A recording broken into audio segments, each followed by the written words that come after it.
Okay, so welcome to another episode of the Self Investor Podcast. And of course, I always talk about business, real estate, all that. But at the same time, one important aspect of my life and my career right now is definitely building my own personal brand, investing in my personal development, handling my emotions, which we will talk about that in the podcast, of course. So that being said, I need to introduce my personal brand strategist, Shana, which has helped me since day one in this awesome journey. So Shana, welcome. And first question, starting off, why should people have a personal brand? Carlos, thank you for having me on your podcast. It's been so much fun just working with you, getting to know you, and then seeing you actually take action on creating video content. So I just want to start off by saying I'm really proud of you because you're 22 years old. And I can tell you that there are so many people in their 20s who have this desire or dream inside them, but they're too afraid to actually turn that desire into a result. And you're doing that. So Mhm. let's start off Thank with a you. little celebration for you. Second, to answer Thank your you. question, why people should have a personal brand, it's plain and simple to make an impact. Because nowadays with social media, we literally have the world at our fingertips, meaning we can pick up our cell phone, make a video, and that one video could reach thousands or even millions of people. So it really allows you the ability to make a difference for tons of people from the comfort of your own home. So I always Exactly. tell people if you have a passion, a business, a story, or a product, you should absolutely be making content and building a personal brand around the services or the value that you offer. And so that being said, do you think you need to be like, hyper successful to build your personal brand, or you think anyone can literally build a personal brand and just start doing it? What do you think about that? That's a great question. I do not think that you have to be a successful person making tons of money to start a personal brand, but you do need to have something that you can share that's going to offer value to people. You have to have something that you know is going to make an impact for others.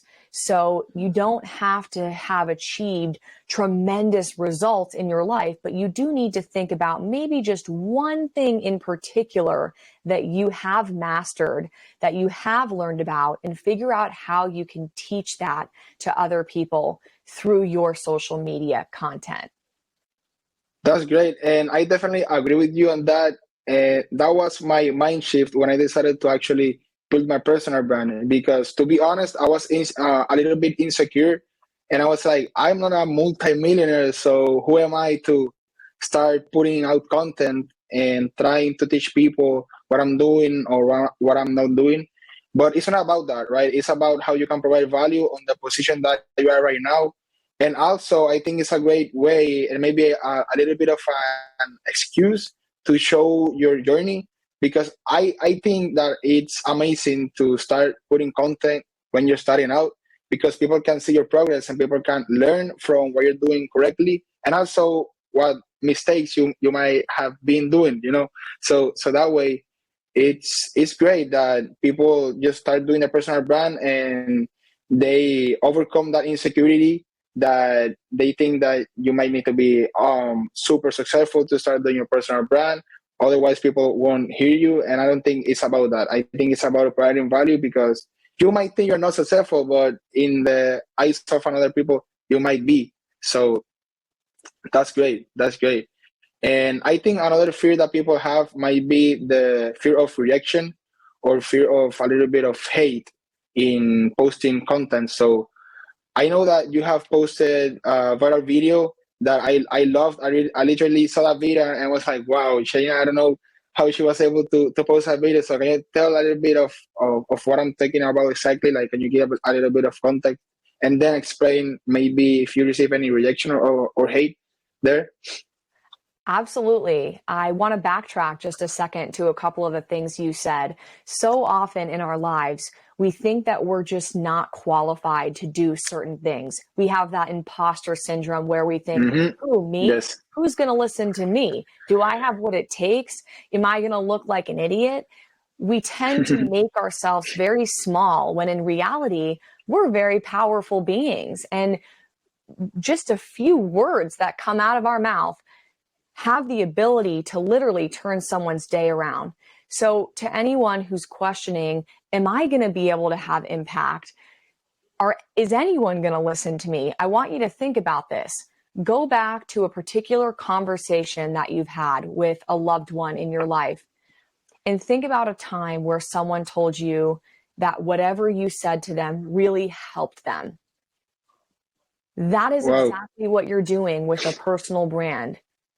You're focusing on one person that you can speak to, one person who needs to hear what you have to say in the unique way that you say it. And when you're able to deliver that message to just that one person, you realize that you can do it again and again and again. And that one person turns into thousands and thousands of people, even millions of people, right? So, Exactly. Yeah, first off, because if you're posting one video, that video stays on the platform forever, right? So you don't need to go person by person telling them the exact same message. They can just see the video and it can go viral like your video, right? absolutely. And I really believe that we are always going to have those doubts about our capabilities. I don't care how successful you are, there's going to be some degree of uncertainty that's going to scare you, that's going to make you a little bit anxious, especially when you're doing something that you've never done before, something that's Mm-hmm. unfamiliar to you. So I want to tell you, if that's you listening right now, it is completely normal to have those insecurities and those doubts in your mind. And the reason you have them is because your brain's primary job is to keep you safe, to keep you out of danger, right? It's a survival mechanism.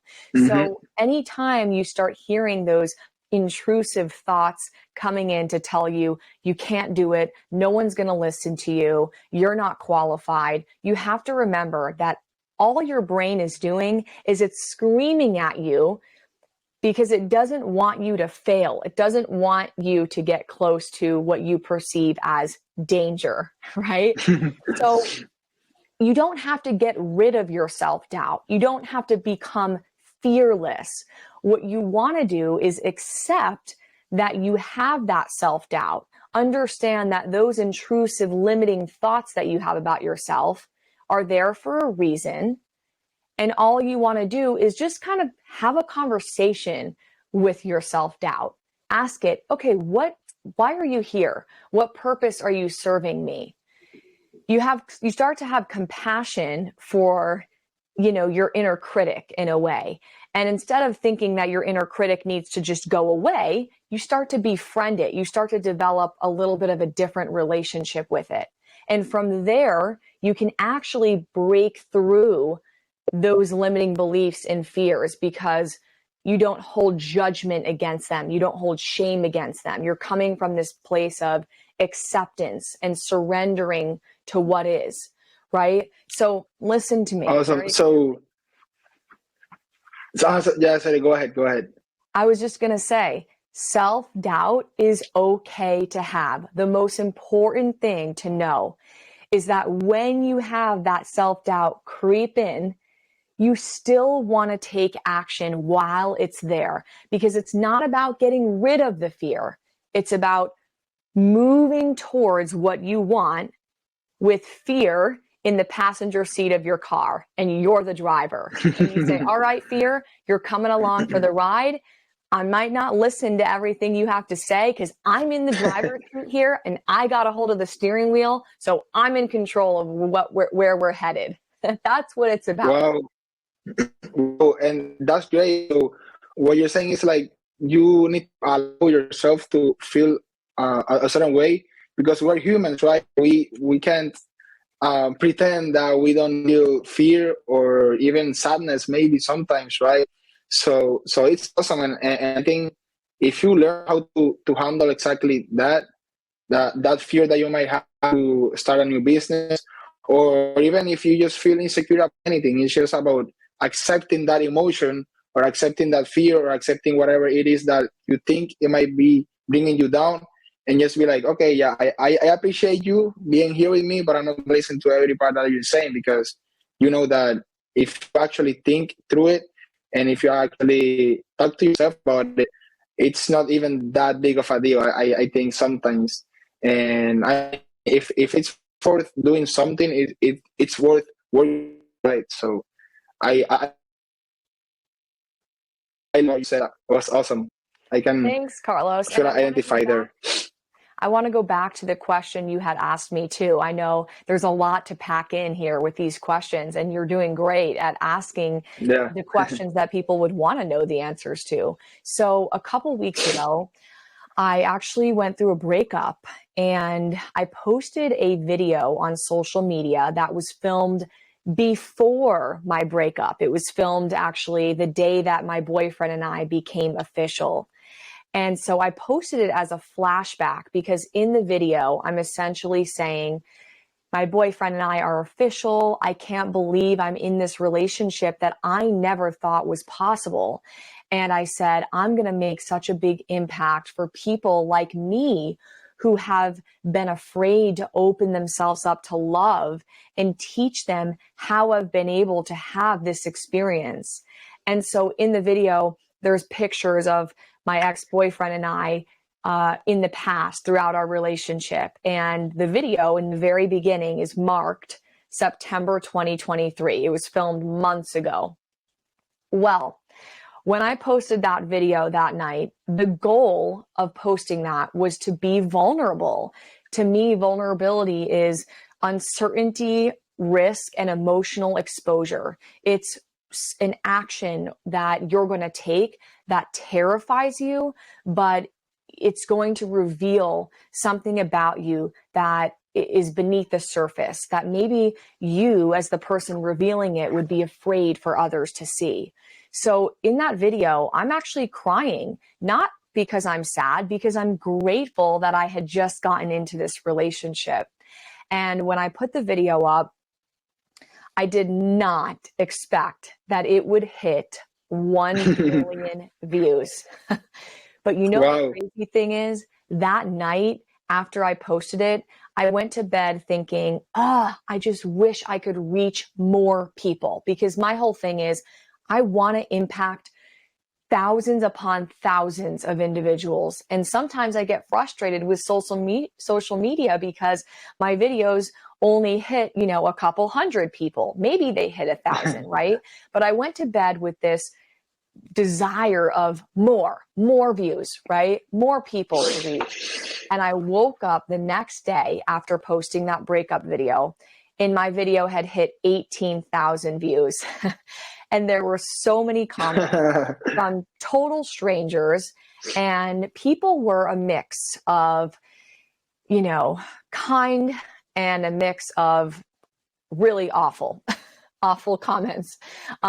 So eventually I hit 1 million views after about 2 weeks. And I cannot tell you how many haters I had in the comments of my viral video. I had people telling me, how embarrassing, yuck on every level. This is why your boyfriend broke up with you.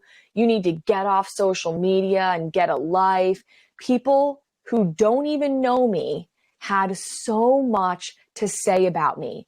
They said, oh, you think you're qualified to teach people about relationships when you've only been with your ex-boyfriend for 6 months? You're not qualified for that. They were just inserting their judgments about me left and right. And I got to say, when you start a personal brand, you've got to go through a little bit of mental preparation to know what you're getting into. It is not just sunshine and rainbows when you put yourself out there. You are subjecting yourself to getting opinions from people all over the globe who have no idea who you are or what you're about. They don't know what your intentions are. they haven't spent a day in your shoes to really understand the essence of who you are. So anytime you put out any kind of content online, you are welcoming other people's opinions. So before you even start creating content, you've got to be willing to accept that that's going to happen. Then you've got to be willing to have a game plan about how you're going to be able to manage the criticism or the feedback that you get from people online. So if you want me to dive into what I consider that game plan is, I Definitely. will. But I just want to give you a chance Please. to interject if you have anything to say, because I've been talking for a little bit. No, that's awesome, and please keep talking because I'm learning a lot. You just mentioned things that honestly I haven't experienced that, so I don't know exactly what's that, but it intrigues me, and it's something that I definitely would like to learn more about that. So definitely, can you please say what's like your game plan handling all these Absolutely. reactions? Since I'm your brand strategist, this is a really important part of having brand strategy calls. It's not just about, Of hey, course. Carlos, tomorrow you're going to make a video about real estate investing, and the next day you're going to talk about mindset. It's not just about that when you have a personal brand. It's actually about developing your relationship with yourself. It's about really taking a look at what beliefs that you may have buried about you and peeling those back and breaking through those fears so that you can show up confidently and powerfully online. So here's what I have to say about going into personal branding with a game plan regarding people's opinions of you. So, one, you know that you are responsible because you are the one that's putting yourself out there. So you don't want to be a victim, right? When you start getting haters in your comments, you don't want to say, poor me, oh my gosh, I can't believe this happened to me. Well, who's responsible for putting themselves out there? You. So this is a natural part of life. Even off the camera, you're going to have people who are going to talk shit about you, right? So this is a valuable Exactly. lesson, not just in personal branding, but in your relationships as well.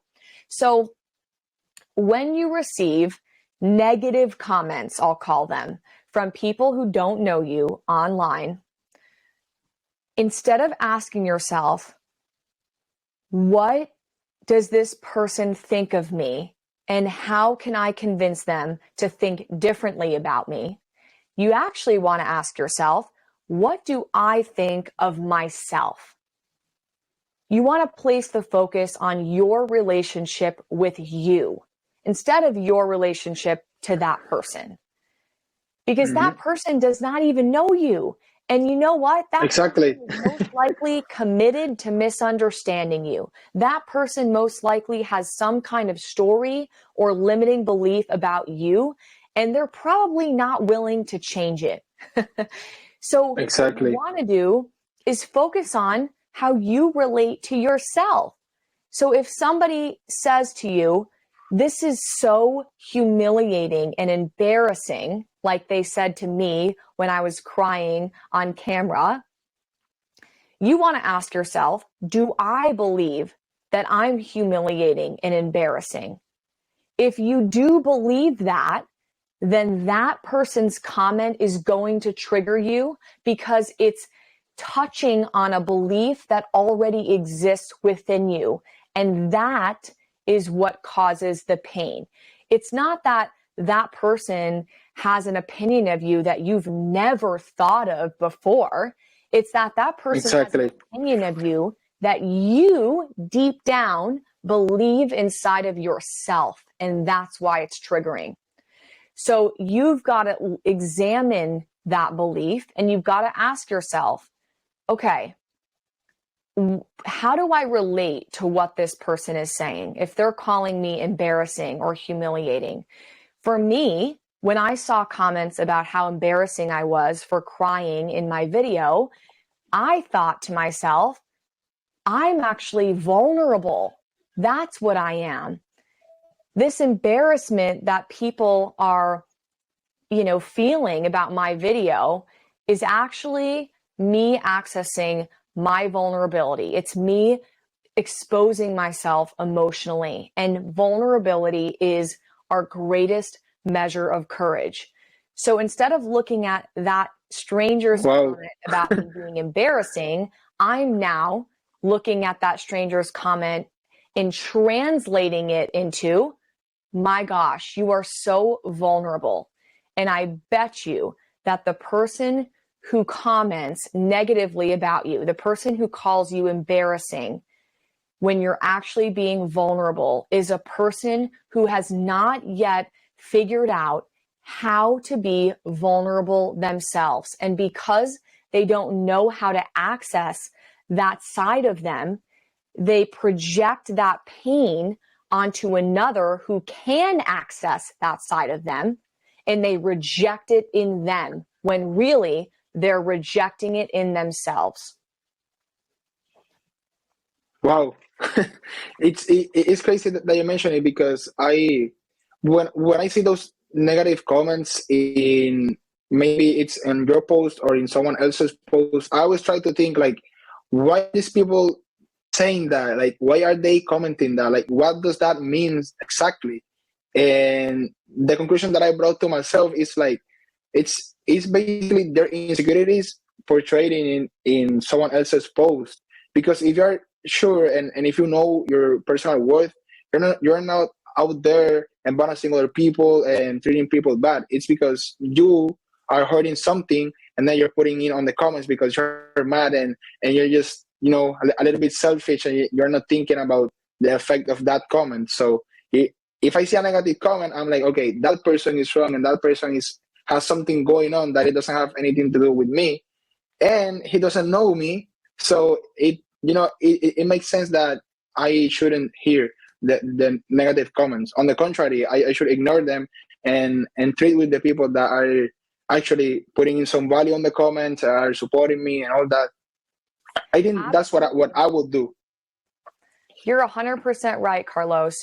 What to summarize what both of us are saying is, another people's perception of you, another person's perception of you is simply a mirror and a reflection of them, Hmm. right? So if somebody calls me out for being embarrassing or for, being dramatic, that's a quality and a trait that they see within themselves. At times in their life, they are dramatic and they have a judgment about what it means to be dramatic. They think it's wrong or bad.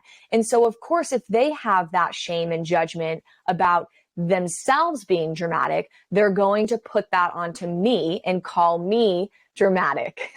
So just start to see your, haters' comments as reflections of their relationship with themselves. They are not a statement about your value as a person. Just like when somebody breaks up with you, right? That's what I just went through.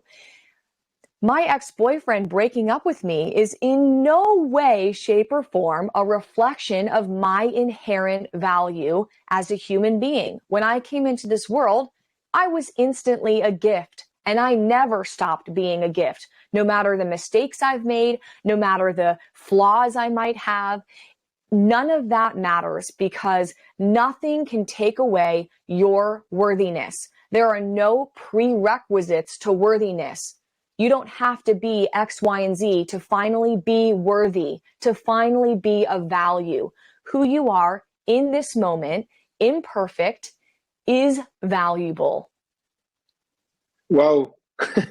That's crazy. That's crazy, and yeah, it's just understanding your value, right, and understanding that maybe some people try to find value in other people. I don't know if you think that way as well. And actually, I want to track back a little bit that you mentioned earlier, that when someone comments and they say something that it might be a belief that you have of yourself. For example, let's say someone says something bad, right? And you actually believe that's true, then that's the point where it's gonna affect you, right? Yes. So what if that happens? Like, what if that's something that is happening to you? How do you handle that exactly? If someone puts a negative comment and you actually believe that's true, you're like, oh, yeah, I think that's true, and you're starting to feel bad. How would you handle that? I love your questions. You are killing it. So, Thank you. and I also want to go back to a question you asked me earlier as well. So I'll answer that too. So if you get a negative comment from a hater on your social media and it stings for you, it hits a pain point for you. One, it hits a pain point because there is truth for you in whatever they're saying. To some degree, you believe their perception of you. When you believe that perception of you and you feel that stinging, that triggering moment, then I want you to think about how you relate to that specific comment about you. So give me an example, Carlos, of a negative comment that someone might say about you. Um, right now, I can't think of anything, but I'm just gonna put an example, right? Let's say someone says that they don't like my hair, and I agree with that. Let's say I don't like my hair, so how should I handle that? Well, if you agree with someone not liking your hair, then maybe it's time to change your haircut because, That's that's true. an actual something that you actually desire to change in yourself, right?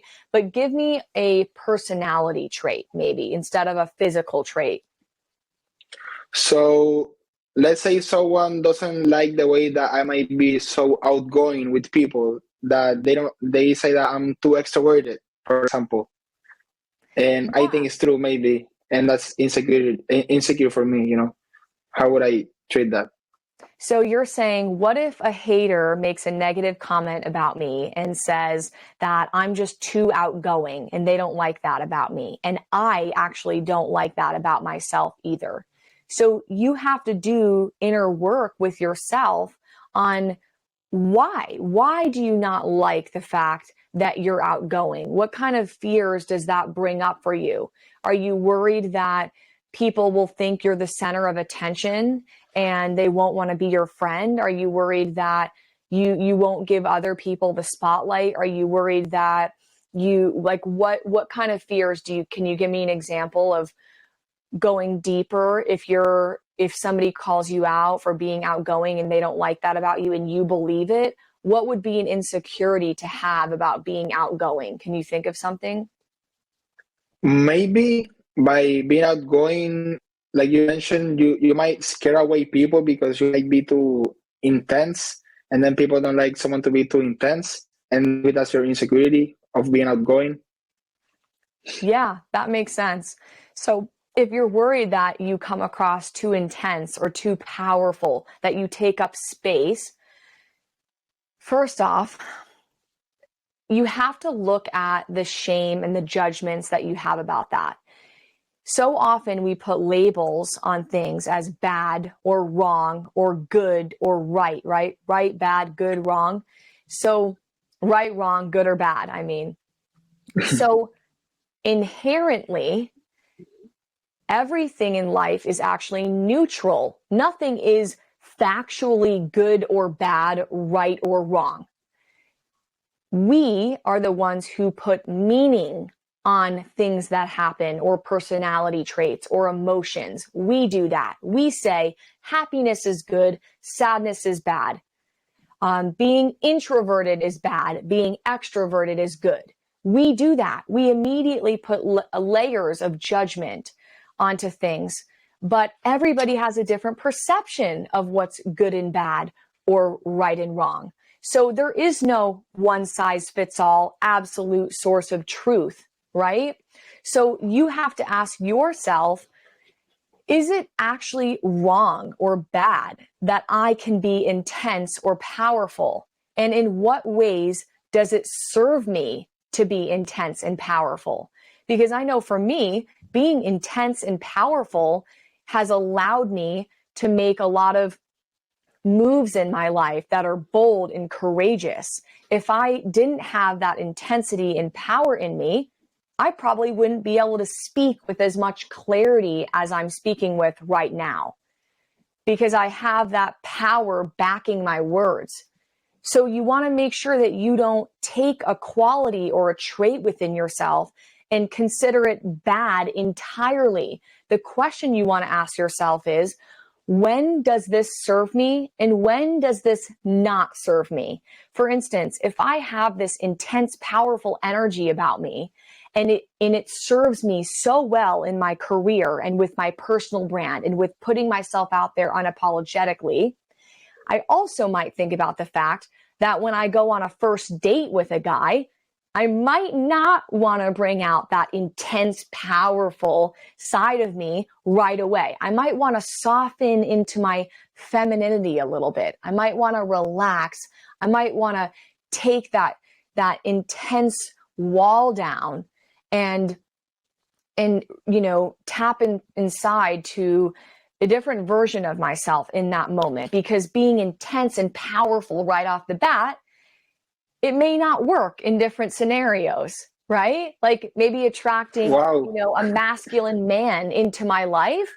If I show up as intense and powerful like this right now on a first date with a really masculine man, he might run, right? We might not actually be a good match because we're both too intense and powerful. So I got to learn, when are these traits and qualities about me going to serve me, and when might they hinder me from having what I want, instead of just putting a blanketed statement of this is bad, this is wrong, I have to get rid of this trait, this shouldn't be inside of me, I shouldn't be this intense, powerful person. Does that make sense? Yeah, it totally makes sense, and it's awesome. I'm literally impressed with what you just said, because it literally explains why a lot of people may feel bad sometimes, or they might feel judgment from other people, but it's ultimately because of their beliefs, right? If you really believe that some part of you is bad, then you might think exactly, okay, is it really bad, or is it bad in this scenario, rather than in this other scenario where it might serve you instead of bringing you back in some type of way, right? So that's awesome. For sure. And Carlos, just to go back to the example you gave, if somebody, makes a negative remark about how outgoing you are and you yourself have an insecurity about that, going back to what I just said, what you can do is actually ask yourself, how might this person's comment about me be useful to me? In what way can I frame this where I can learn and grow from it? So maybe it's, oh, maybe I don't do that great of a job of giving other people the opportunity to use their voice and speak when I'm in a room full of people and I'm being my talkative, outgoing self. So you're not judging yourself. You're not saying, oh my gosh, being talkative and outgoing is wrong and bad, and I need to not be a talkative and outgoing person. You're just asking yourself, is there a way that I could take others, you know, into consideration, because I don't want to come across right now like I'm saying just ignore everybody's perception of you and don't take criticism or feedback from anyone. I'm not saying that. I'm just saying that you can always look at people's comments about you as an opportunity for growth and development within yourself. And then, Carlos, another thing I want to say is, you mentioned earlier, when you do get these people in your social media feed that are hating on you, instead of trying to convince them to understand you and to argue back and forth, which, trust me, I've done before, you want to actually redirect that energy into the people who are resonating with you, into the people who are actually listening to what you have to say and love what you're about, because you are going to get a mix of the positive comments and the negative comments when you put yourself out there. And you cannot just have one or the other. You can't put a video out and say, I'm only going to get positive remarks. Well, you can't have those positive remarks without having those negative remarks. You can't have the negative remarks without having the positive remarks. So Exactly. ask yourself, where do I actually want to exert my energy? Do I want to spend it on people who are committed to misunderstanding me, people who just don't get what I'm about, people who are never going to be my ideal clients or my audience that I want to reach? Or do I want to spend it investing in people who actually might become my clients one day, investing in people who love what I'm saying and want more of it? Those are the people that you want to tend to. You want to give all your value to them because they're going to be receptive to your words, whereas the haters are not going to be receptive to you.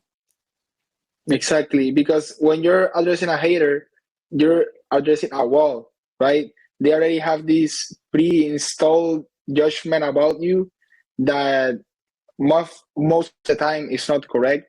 But when you actually address someone that is supporting you can provide value to them, right?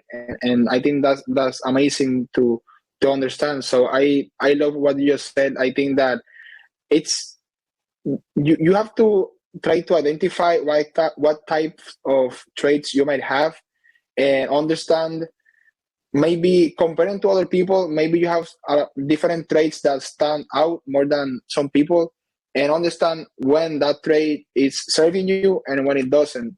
And it's not about like it's bad or wrong or beautiful or ugly. It's not about that. It's just that it serves you in different scenarios, right? So that's amazing. That's amazing. Do you want to add anything else on that, or? You're spot on. Yeah, no, I just want to reiterate anything that someone says about you, there might be truth to it. And you have to ask yourself, what part of this person's comment or perception of me do I think is true? And then that's where you do the deep work of examining, okay, what are my beliefs around that particular thing? So if somebody says I'm dramatic, okay, am I dramatic? Am I? Yeah, I mean, sometimes I can be dramatic, but guess what?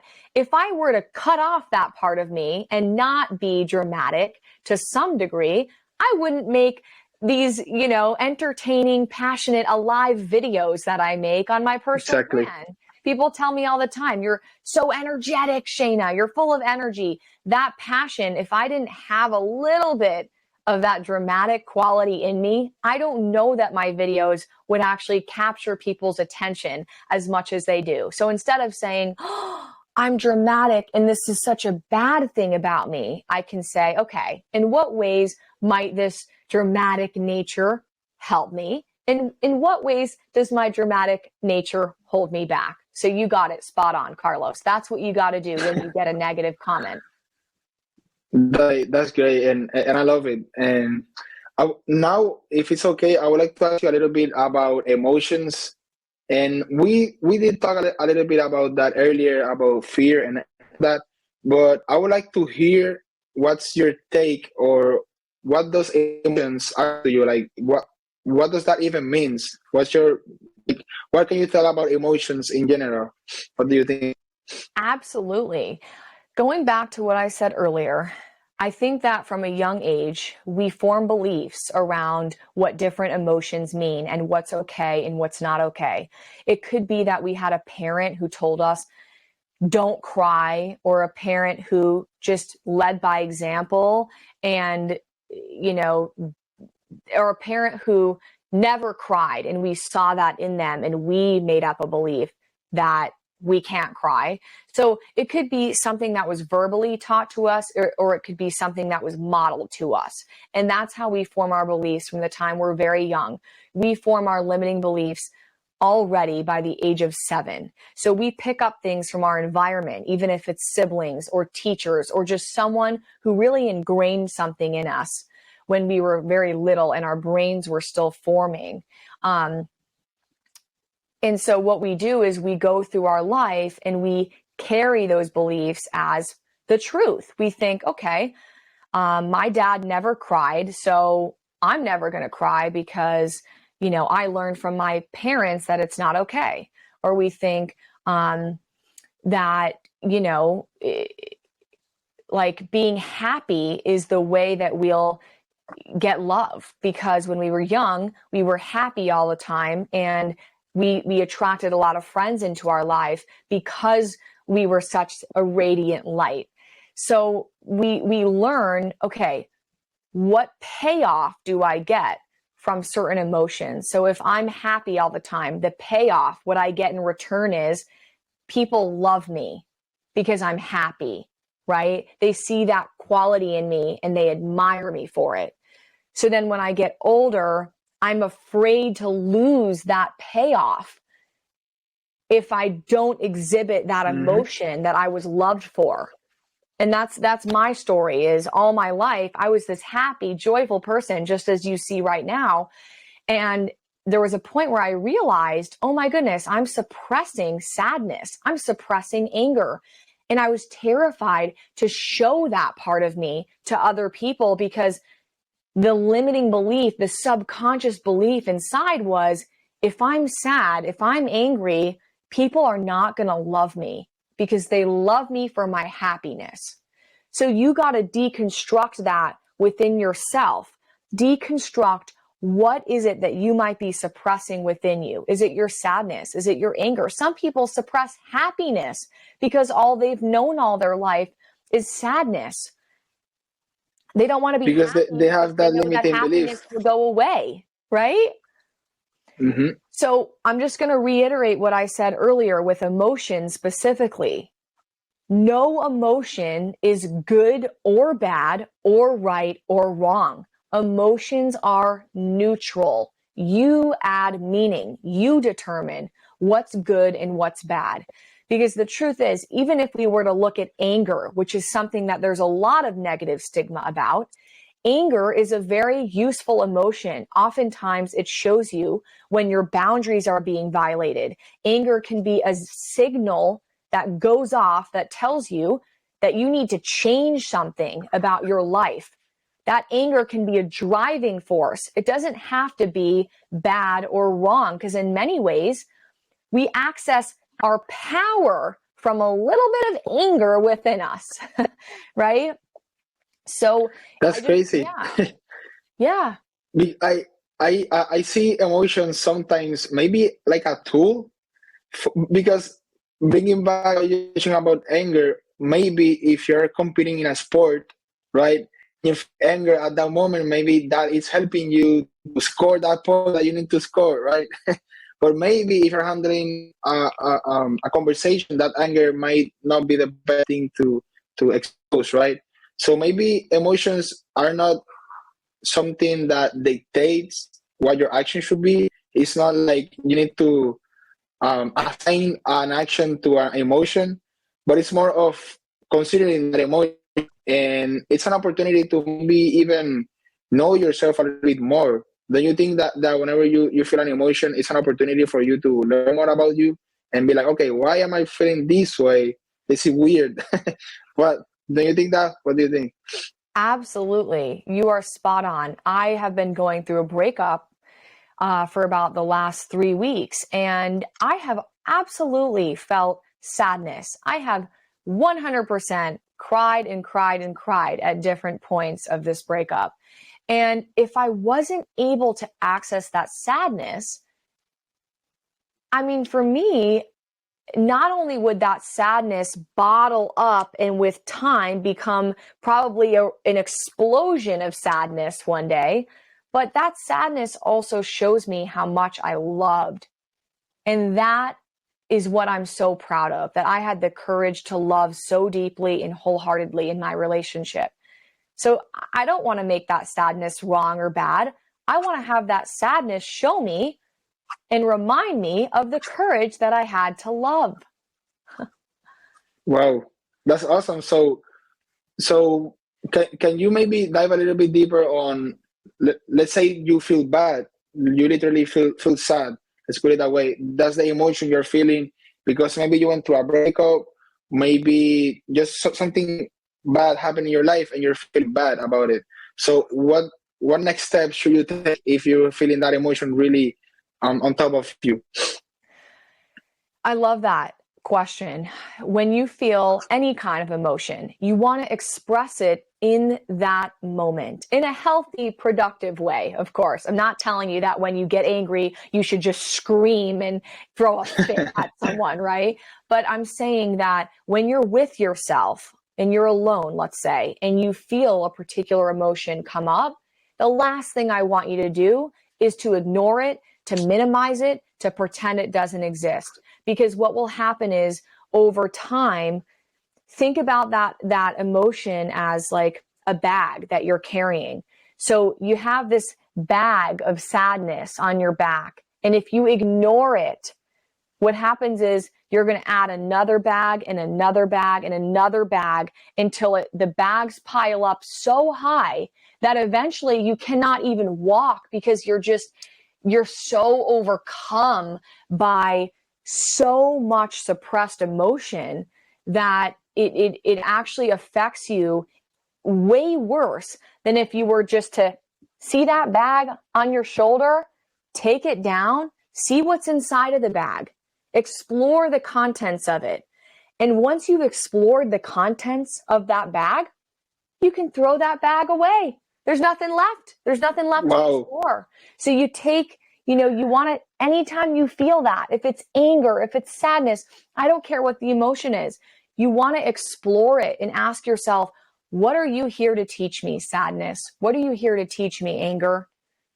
What? Because that pain will not leave you until it's done teaching you what you need to learn.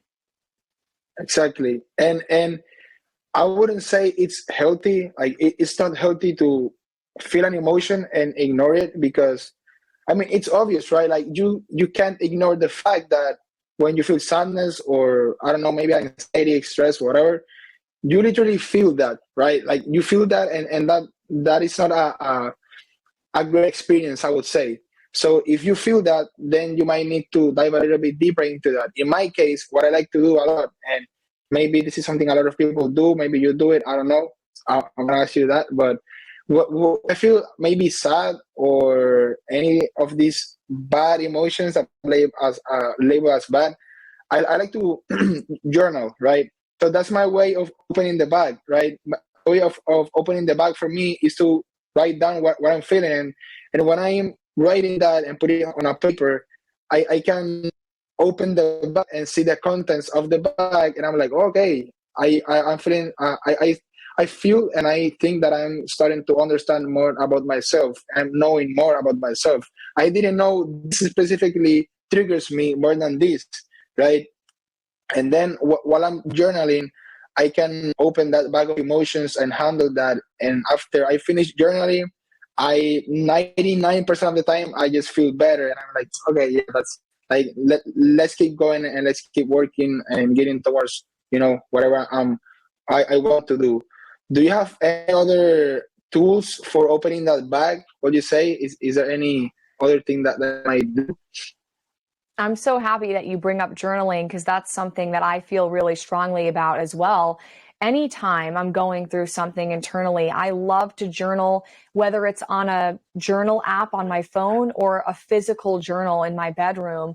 I love to take that time for myself to just have a stream and a flow of thoughts that are coming through. Because, like I just said, when you carry the weight of all these suppressed emotions over time, it has so much power over you versus when you're able to express your emotions as they come, you feel this sense of peace and ease because you're not carrying so much weight day after day in your life. You feel this freedom. And journaling is 100% a great way to be able to release what's stored inside of you, put it into words, put it on paper so that you don't keep it contained. Don't keep it in a prison locked away. Bring your emotions out, uncage them, let them have a space. It's so important to express yourself. So, to answer your question, you could express your emotions by literally like crying or exploding into anger. Maybe you have a pillow that you punch. Maybe you go to one of those cages where you can get a hammer and just smash things, right? Like there are ways to healthily express your emotions. You can journal, you can even meditate, Carlos, you can go on a walk, or the way I love to do it, maybe because I'm a woman, but I love to just talk through my emotions with a trusted friend or a third party, like my spiritual guide or a coach or a therapist. Those are all, different ways that you can express your emotions. Maybe even it could be singing for you. I mean, everybody has their own outlet, but it's so important that you find the outlet that's going to work best for you. If it's drawing, draw, you know, if it's making videos about what you're going through like I do for my personal brand, do that. That's awesome. I definitely agree with that because you can't ignore that. You can't ignore that, and like you mentioned, you will have that back on top of you until it's gonna explode, right? So that's great, and I'm going to remember that opening the bag metaphor. I love it. I love it. I haven't thought about that a lot, but yeah, it's awesome. It's awesome, and I don't think a lot of people actually have the courage to do that. So thank you for mentioning that. Definitely. Oh, of course. Yeah. And I'm so amazed by how mature you are at 22 years old to know about the value of your emotions. That's such a big, big deal, Carlos, especially as a man. Like, let's just talk about that. There's so much stigma for men to express vulnerability, to express their emotions, because men are expected to be the tough ones that have it all together, right? Don't cry is something that little boys are taught. Little boys are told, don't be a girl, right? Don't be a pussy. So I would love to hear a little bit from you about, as a guy, how have you been able to, you know, learn about and manage your own emotions dealing with that stigma society has? So, well, first of all, I need to mention that I like to treat the emotions like you mentioned before, which is accepting them and not ignoring them, right? Like it's not about that I don't feel the emotions or that I'm perfect and I don't feel anything. I definitely feel that, and I think that maybe this is me, right? But I don't like to feel bad. Right? I always try to have the best energy possible. So when there's something wrong, even that can be reflected in my business. Like when there's something wrong in my business, I like to attack that problem right away. So in my life or in my emotions, when I feel bad, I try to attack that at the same moment because I know it's not healthy, right? It's like if you're feeling sick, the best thing that you can do when you feel sick is go to the doctor or take some medications, right? Depending on the situation. You don't want to be like, yeah, I'm gonna handle that 1 week or 1 month or 1 year after it's happening. You need to attack that at the same time because it ultimately helped you. So in my case, my frame has always been try to be the best version of myself, and I try to understand what things are helping me, what things are actually bringing me down. And I know that when there's this type of emotions, the best way to handle them, it's gonna be like you mentioned, right? You need to accept those emotions. You shouldn't care about what other people do or think about you because that will not serve you by just feeling insecure and not being able to handle that emotions. That won't serve you. On the contrary, on the other side, if you actually learn how to handle your emotions, learn how to handle rejection, that will serve you and that will take you to the next level, which is my main purpose in life, right? Being always on the next level, on the next level. So that's like my frame towards that. Does that make sense? 100%. Yeah. You have that awareness that when you have emotions come up, you make sure to feel them fully instead of ignoring them. And that's beautiful because that is the path to peace. Exactly. Yeah, I believe like maybe it's my belief or my view of the world, but since I'm always trying to be a better version of myself, I understand that part of that is handling my emotions. Maybe if someone really doesn't care about being the best version of himself or herself, maybe that person shouldn't be too worried about the emotions or how to handle them. But if you're someone that really wants to get to another level and actually provide value to people and be the best version of yourself, you definitely need to address emotions, no matter what other stigma there is around that. And just thinking that women are the only emotional human beings is just like that's not true. We're all human beings. We all have our emotions, and shouldn't be something that people judge. At least that's what I believe, right? Who, you know, that's what I think. Absolutely. Every one of us are human. I don't care what gender you are, you're going to have emotions because they're part of life. And so you don't want to spend your life running from feeling. Feeling is such a gift. And so often we're taught that it's a weakness. So, especially, in the personal branding world, when you make content and you allow yourself to be seen, you are going to have to manage different emotions throughout that process. And that's why having this emotional intelligence, this emotional awareness is really going to benefit you along the way so that you don't let people's comments or perceptions of you or a lack of results or whatever it might be bog you down from chasing your dream into keep on taking action even when it's hard or uncomfortable. Exactly, exactly. And when you show that part of yourself and even that vulnerability, people might feel more identified with you, and that way you can help them better. So that's actually serving more people and serving you at the same time. So I feel responsible sometimes that if I'm actually putting out content and putting out my personal brand, I also should show vulnerability so people can identify with me and I can help them. So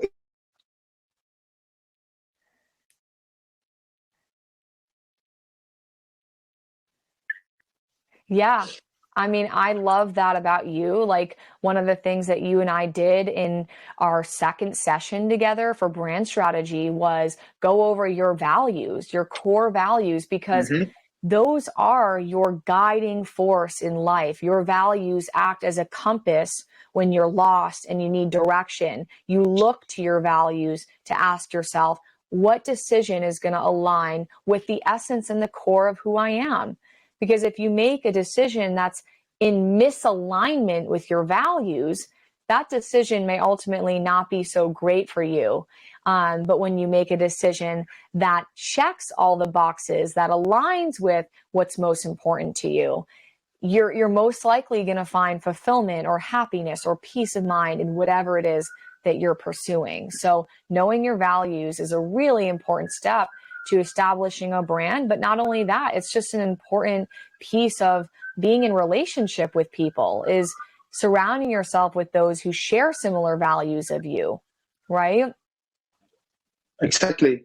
Yeah, because it comes down with well, I think it's very similar to what we were talking about the traits and all that. That traits are neutral; they're not like positive or negative. It's just how you view them or how the person that you're trying to have a conversation with or a relationship with views them as well. That's why you are not friends with 100% of people. That's why you might not be the best partner to 100% of people. Just how you and that person sees those traits in you, sees those values in you. So that's great. I You're think that's right. awesome. And the best way to do this, I would say, is just trying to know yourself more, right?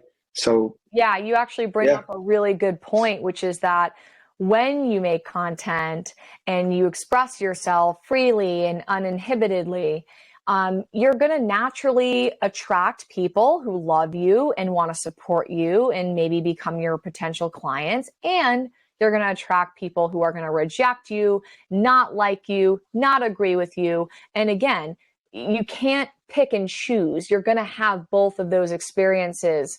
And it's important to remember that it's okay if not everybody gets you or everybody resonates or likes you.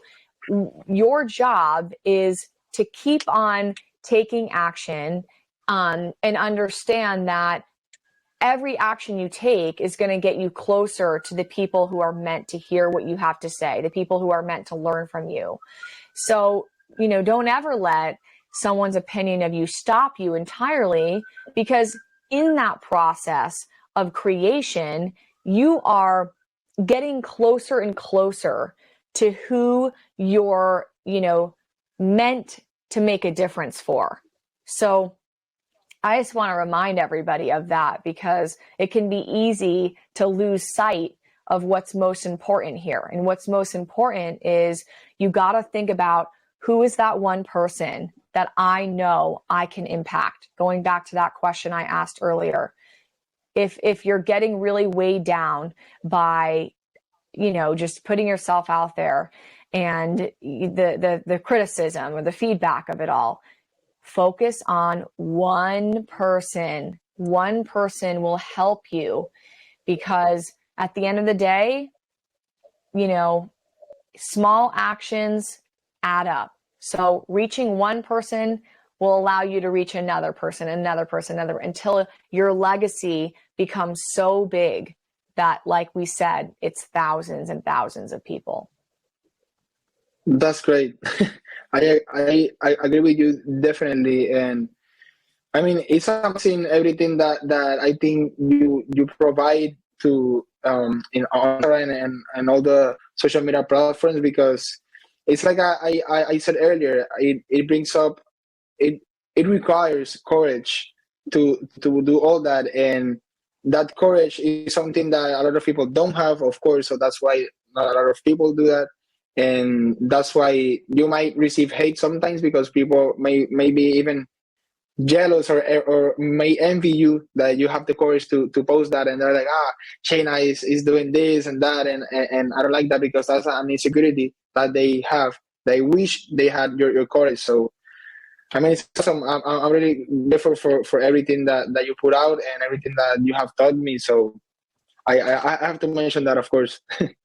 Yeah. And I want to say that you have been such an inspiration for me, because you're 22. I know I say that every time, but you're out here learning real estate investing. You took your life down a totally different path than maybe what, your family or others expected of you.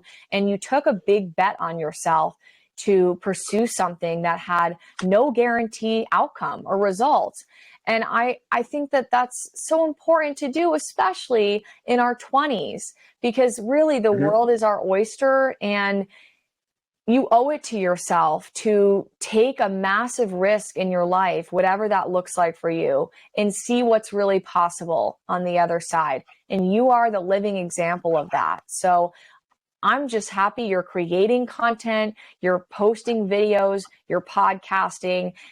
Just a couple months ago, you and I got on our first call together, and it was just an idea to start a podcast. And now it's a tangible thing that you have, that you can look back and be proud of. So I want to just end this podcast by asking you, what are you most proud of about yourself? What are you most excited about when it comes to having this personal brand and the Self Investor podcast?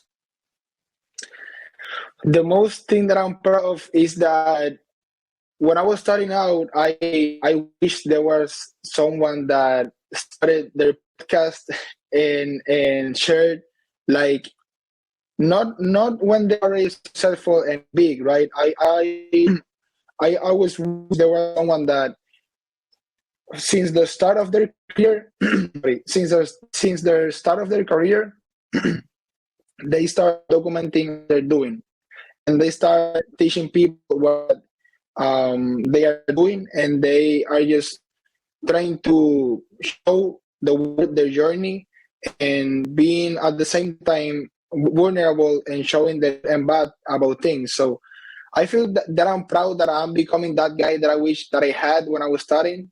Does that make sense?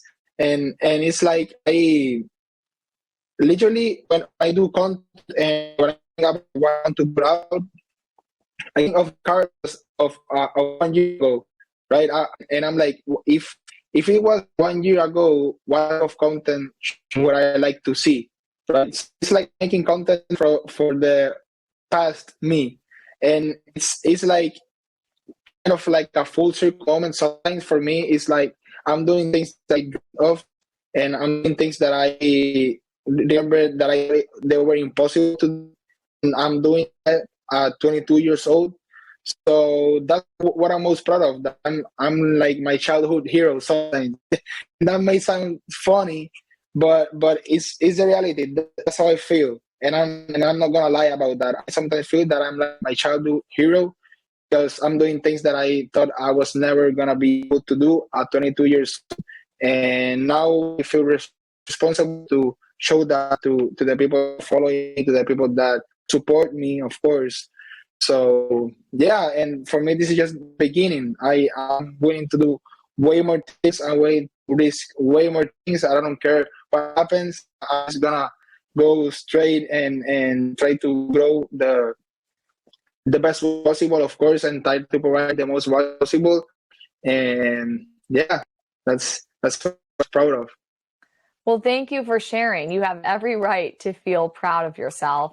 And you know what? Your sharing just now goes right back to the very first question that you asked me. You asked me, why should people have a personal brand? And my number one answer is to make an impact. So, Carlos, Mhm. just to end this, I want to say, I can't wait to see the impact that you have because I'm one person that you impacted so far.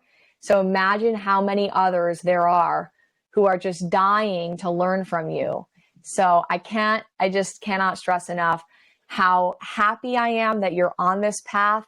And I'll be looking forward to watching all the rest of your podcasts and videos so that I can learn about real estate investing from you, just as you're learning about personal branding from me. Exactly. Thank you so much. Thank you. And this is just the beginning, right? So there's a lot of potential that you and me have to fulfill. And I'm very excited for that. Honestly, I can't wait to see all the great things that we're going to do. Me too. Thank you for having me on your podcast today. Thank you for being here.